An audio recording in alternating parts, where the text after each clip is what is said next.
ഓം നമോ ഭഗവതേ വാസുദേവായ. ഓം നമോ നാരായണായ.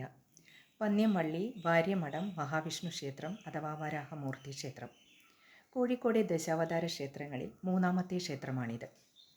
ഭൂമി സംബന്ധമായ തർക്കങ്ങളും ശാപങ്ങളും അകറ്റാനും തടസ്സങ്ങൾ നീക്കാനും ഏറെ പേര് കേട്ട ഒരു ശാന്തമായ ക്ഷേത്രമാണ് ഇത്.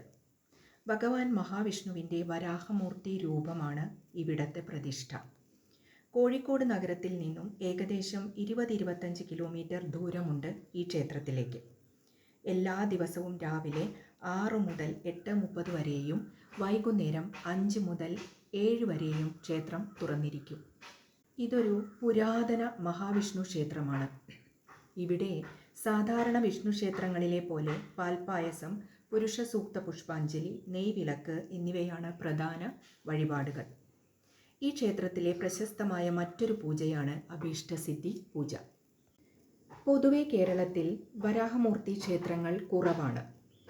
പ്രശസ്തവും പുരാതനവും പരശുരാമനാൽ സ്ഥാപിതവുമായ വലിയ മറ്റൊരു വരാഹമൂർത്തി ക്ഷേത്രം പാലക്കാട് ജില്ലയിലെ കുമ്പിടിക്കടുത്തുള്ള പന്നിയൂർ എന്ന സ്ഥലത്ത് സ്ഥിതി ചെയ്യുന്നുണ്ട്.